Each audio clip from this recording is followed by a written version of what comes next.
Video. Alright, so we are going to do kind of an intro before we jump into Esther because we have to have a little bit of a history lesson for you to really understand the depths of Esther. Okay, so we're going to start a journey today, not just into the book of Esther, but into a story that spans 1,000 years before Esther even starts, okay? So Esther is one of those books that it kind of seems like it stands alone until you kind of pull back the curtain and the layers of history a little bit, and you see that the roots of the story actually go all the way back to Genesis, Exodus, and 1 Samuel, which is where we're going to be today, okay? So, before we can appreciate Esther's bravery and God's unseen hand at work in the story, we need to take a little trip back to the beginning. So, you see, Esther isn't just a book about a queen who saves her people, it's about God keeping his promises long before Esther was even born, okay? So we're going to rewind back to Genesis a little bit, where God promises a man named Abraham. We all know Father Abraham, right? He had many sons. Except how many sons did he have? Many sons had 2. I don't know if that counts as many, but yeah. He just had 2, all right? So he has Isaac, right? We know Isaac. Okay? And then he also has Ishmael. That's it. Just that sons. 2 sons. That's many sons, according to the song, right? But Isaac has 2 sons, and he has twins. He has Esau and Jacob. Now, Jacob later gets his name changed to Israel, and he has 12 sons. That's many. That's many. That's the We need to have Father Jacob has many sons. We're going to change the song a little bit. That's many. This is not many. Esau also has sons. Okay? He has lots and lots of people that we don't really get to study a whole lot in the Bible. But one of his sons' names is an interesting one. His name is Eliphaz. Okay? For those of you looking to name babies, Eliphaz. Right. Is that E-L-I? Eliphaz, okay? Now, he has a son that you've probably heard of. His name is Amalek, okay? And he actually has him through one of his concubines. He has a couple of wives and a couple of concubines. So this is one of his sons from a concubine, all right? What's a concubine? A wife that doesn't have wife privileges. Okay, so she's like Same. It's for procreation. It's for procreation. So she would have all the wife duties without the wife blessings. So, if her son, children wouldn't be in the line for, correct? For heirs and things like that. So they would carry on father's name, but not necessarily father's blessings. Okay. So Yeah. Yeah. This is all from Genesis 36. So this is all we're told from Genesis 36 about all the way to Amalek. Okay. So we're going to fast forward about 460 years after Amalek is born. And in Exodus 17, the Israelites are fresh out of Egypt. 400 years, you said? 460 years after Amalek is born. Comes to Exodus 17. So the Israelites are leaving Egypt. But guess who they run into? And they get attacked by the Amalekites. Can you see the connection here? These are descendants of Amalek. Okay? And this is where I start to get really confused, Yeah. where I'm reading like Chronicles and stuff like that, and like the 12 tribes, and it seems like they become enemies against one another in certain Oh, the tribes? Yeah. Yeah. Yes, they get divided and they go against each other. Yeah. We're going to focus on this one. We're going to focus on the Amalekites. So Israel together, the 2+ million people who leave Egypt, they get attacked by the Amalekites. Okay? So because of this attack, God declares in Deuteronomy 25 that he is going to wipe the Amalekites off of the face of the earth. So he puts a promise in place. I'm going to wipe them out. Okay? Why do you think he took this so seriously to say that he is going to wipe out an entire people? A family going against family? they attacked his people. They attacked Israel, their most vulnerable spot. They were coming out of Egypt. These were not warriors, and they attacked them, trying to kill them. Okay, so God took that very, very seriously. All right, so we're going to fast forward again about another 400 years after that attack. I know, I'm trying. Y'all didn't give me much time to watch the video. I would have slowed down more. All right, so 400 years later brings us to 1030 BC. So 1030 BC. Okay? Another 400 years? Yes. Yeah. So we're 860 So we're about years. 860 years from Amalek. Okay? God gives Israel their very first king, King Saul. And he is an Israelite. He's actually from the tribe of Benjamin, who is one of the 12 sons. We get King Saul. I know it's hard. Wait. Okay. Benjamin. So Benjamin is one of the 12 sons. Okay. King Saul is a descendant of Benjamin. Okay? So he is Israel's first king. Alright? So go to 1 Samuel 15. God is going to give Saul very clear instructions. Okay? We would all love God to just speak to us and tell us exactly what we're supposed to do, right? Exactly. We're going to see what happens when Saul gets that. Alright, so 1 Samuel 15, verse 1. And Samuel, so Samuel is a prophet, and God sends him to talk to King Saul. So Samuel the prophet said to King Saul, "The Lord sent me to anoint you king over his people Israel. Now therefore listen to the words of the Lord." Okay? This is exactly what the Lord is telling you, King Saul. "Thus says the Lord of hosts, I have noted what Amalek did to Israel in opposing them on the way when they came out of Egypt." That was 860 years ago. "Now go and strike Amalek and devote to destruction all that they have. Do not spare them, but kill both men and women, children and infant, ox and sheep, camel and donkey." Very, very clear instructions there. Okay, the prophet is telling King Saul, go wipe them all out. Don't spare anything, not even their livestock. Okay, I want you to wipe them all out. Okay? So Saul should have been able to obey very clear instructions here. There's no gray area here, right? Let's keep reading. Okay? So skip down to verse 7. Okay? "And Saul defeated the Amalekites from Hilvah as far as Shur, which is east of Egypt, and he took Agag, the king of the Amalekites, alive."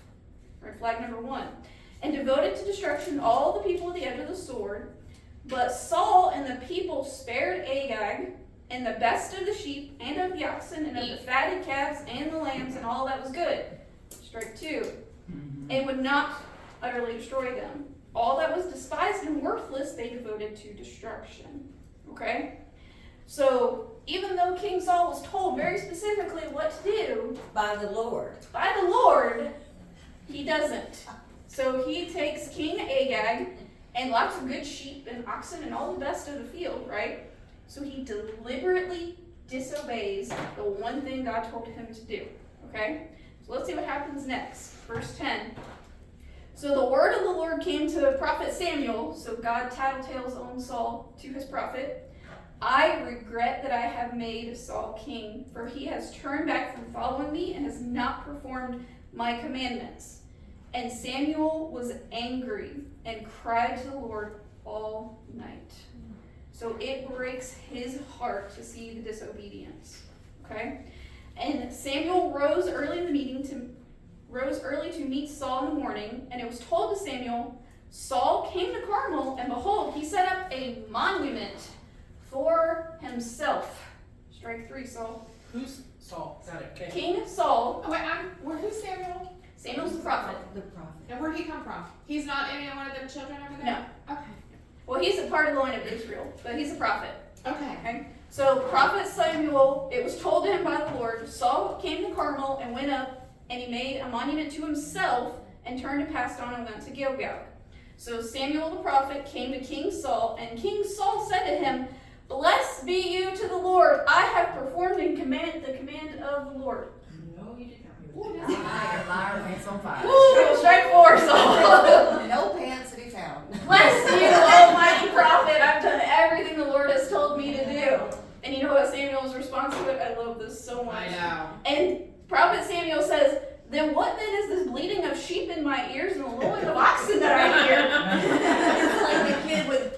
all Right, out. wait, why do I hear oxen, sheep, and everything going on? What is this? And Saul said, King Saul, here's his excuse. Again, liar. They have brought them from the Amalekites, for the people spare the best of the sheep and the oxen to sacrifice to the Lord your God. You're supposed to sacrifice. And the rest of the people go into destruction. We took the best so that we could sacrifice it to the Lord, but the people did it. I didn't do it. He threw them right under the bus, right under the ox cart. Okay?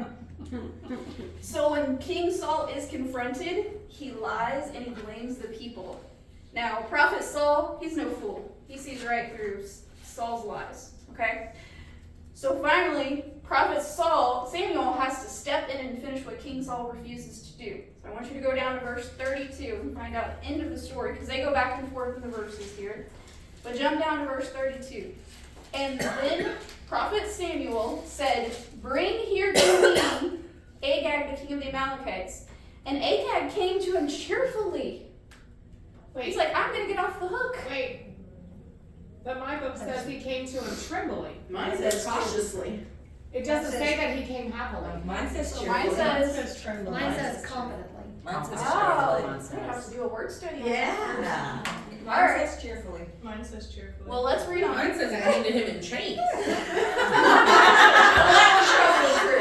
That was probably true.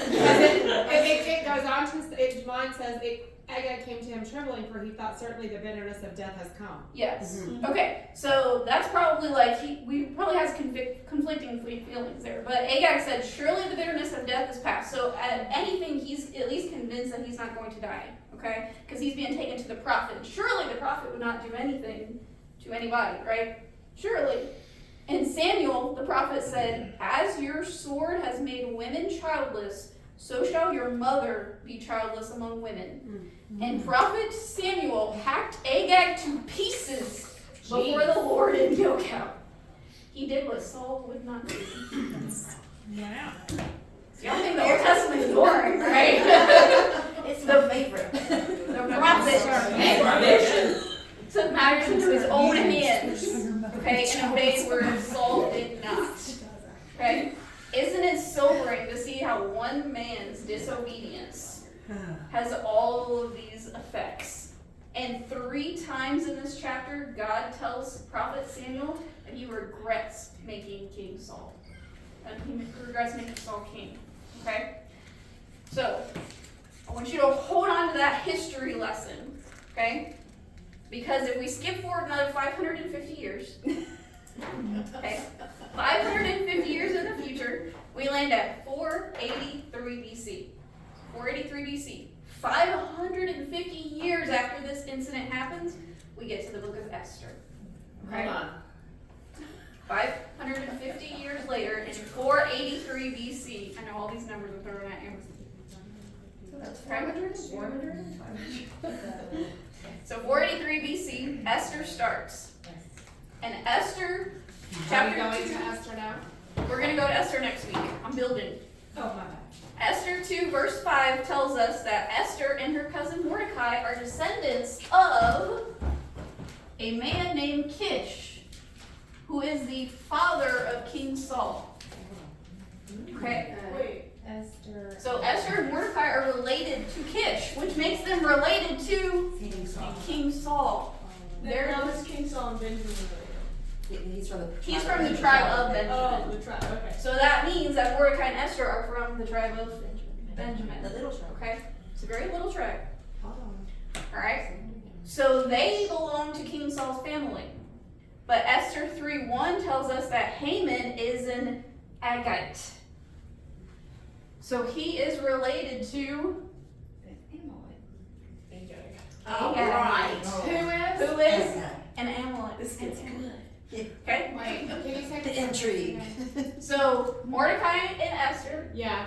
are from the tribe of Benjamin. They're related to King Saul.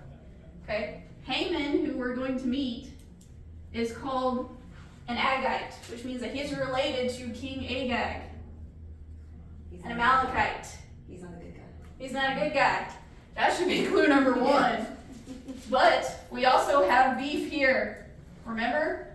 The Amalekites tried to attack Israel, including the tribe of Benjamin, 1,000 years beforehand. Okay? So you see where this history lesson sets up the book of Esther. If you do not understand this, you do not understand why there's this conflict in the book of Esther. Okay? This is why these two men, okay, so we have Esther and her cousin Mordecai. Okay? Why there's beef here. It goes back 1,000 years. And Haman really remembers all that? Is that why he's like that? They're taught their history. They're expected to memorize it. The Hatfield and McCoys. Yeah, I was about to say, Can you imagine a feud that goes back 1,000 years? Wow. So it's not just about two guys who don't like each other. This is their history. Alright? So let's set the stage. At the time of Esther, the Jewish people had been scattered. Remember Nebuchadnezzar, he came and got them and he scattered them? Okay? After Babylon, we have Medo-Persia takes over. Okay? So some of the Jews had returned to Israel at the time of the book of Esther. We see that Ezra and Nehemiah. If you ever wonder why Ezra and Nehemiah are in there, it's because they went back. Alright? But others, like Esther and Mordecai, they stayed in Persia. Now, whether by choice or whether by circumstance, the Bible doesn't tell us, but we're going to see that they are exactly where they are supposed to be. There's a reason why they don't go back, and they don't know what that reason is yet. Okay? So the Persian Empire was enormous at the time of Esther. Okay? It's the biggest they'd ever seen. It stretched from modern-day Turkey into India and down into parts in Africa. It was 127 provinces spread almost worldwide here, okay? So Haman's plot to destroy the Jews. And that was what? The Persian Empire. Yes. Which is going to be in the book of Esther, okay? So his plot to kill the Jews covers all of that area. We're going to see. Covers a huge nation of people, all right? So there's a little bit of quirks in the book of Esther. One of them being we have this postal service on horseback, which is really weird and rare, except we're told from history that the Persians actually had that in place. All the way back there in 483 BC, that's how they got messages to 127 provinces that cover miles and miles and miles. They had a horse postal system in place, okay? And that becomes very important. The other little quirk is that 7 out of 10 chapters mention a feast or a party. So you kind of get the idea that's not really God's, normal motif going on in the Old Testament. There's a feast or a party in 7 out of the 10 chapters. And here's a big one. The name of God is never mentioned, not once in 10 chapters. Not even alluded to. Wow. Not once. Okay? So here's some Bible trivia for you. Esther is one of only 2 books named for a woman in the Bible. What's the other? Ruth. Ruth. Very good. Esther is only one of 2 books in the Bible that never mentions God's name. Does anyone know the other? Ruth? Definitely not Ruth. Song of Solomon. Song of Solomon does not mention God. Okay? So, if we're looking at the book of Esther, why do you think God's name would not be mentioned? Any ideas? We're talking about the Persian Empire here. Do the Persians at this time worship Yahweh? I was going to say this, the disobedience. No. We're talking about a Persian history book that lands right in the middle of our Old Testament. They do not give credit to Yahweh. But we're going to see he's all over the place. Okay? So here's some things that I want you to hold on to. Some truths that you're going to see in the book of Esther. Number 1 is divine providence. Okay? Even when God seems absent, he is always behind the scenes working out. Okay? We're going to basically go through a master class of how God rearranges people, events, and timing to have his will done. Okay? So that's God's divine providence. Number 2 is human responsibility. Mordecai and Esther don't just sit back and let God do what he's going to do. Okay? They pray, they fast, they act bravely. Okay? So God's providence never cancels out human responsibility. They still had to be part of it. Right? Number 3 is the absolute absurdity of wickedness. Okay, we're going to talk about the king of Persia and Haman They show us that power and pride are never as secure as they think they are, okay? Wickedness may look strong on the outside, but it's God who's gonna have his way and have the final word. And then the fourth thing is I want you to see the absolute beauty of timing in this book. Timing plays a key role in here. The tiniest little choices, the little delays, the coincidences, and yes, I'm going to put those in quotes, turn out to be what turn the tables, what shapes history in this story, okay? So a question I'm going to ask you every week, and we are going to keep track, is this. You're going to hear this question for the next several weeks. Where do you see the balance between human free will and God's divine providence? Okay, and we're going to keep a running total of where we all see human free will and choice and God's divine providence behind the scenes. Okay, so you're probably going to get sick of that question. I'm going to ask it every single week. But I also want you to recognize God's hand when he seems absent, when circumstances would scream at us that God is not there. We're going to see him actually working. Okay? And then how our present circumstances make more sense in light of God's faithfulness. In light of what God has been doing in the past, how do our present circumstances make much more sense when we understand the past? Okay? So, this isn't just a story about an orphan girl who becomes queen. It's a story of God's unstoppable hand working through people like you and me. Esther was nobody special. Okay? But God is working.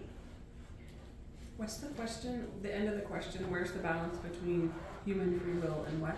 And God's divine providence. Thank you. So we're going to see both there. We're going to see where humans get to choose free will and where God has his divine providence. And we're going to see, we're going to keep a list. So at the end, we're going to see. God's hand when not. How do our present circumstances, was that number 5? I don't have them listed. I'm not numbered. So how do present circumstances make more sense in the light of God's past faithfulness? And then how do we recognize God's hand when he seems absent? Okay. I have a question. Go ahead. You said the 4 truths: divine providence, human responsibility, and the absolute absurdity of what? Wickedness. Wickedness. Wickedness. And then 4 was beauty. And then the beauty of timing timing and in event. the story. Yeah, so those are going to be some of our big themes that we're definitely going to see in the book of Esther. And we're going to see how each chapter shows those 4 themes a little bit. Okay? So we're going to pay attention to timing and irony and all the different little pieces of this story. And you're going to see beautiful ways that the Lord works in people, just like me and you. Okay? What, where can I see the video? It's on my YouTube. I'll get you the link to it. Okay. And you also get Yeah. to Yeah. It's in the group me, see Is me it the after group class. meeting? You are in the I'll group. get you, I'll send you the link. She did send me the link, but I couldn't make it work.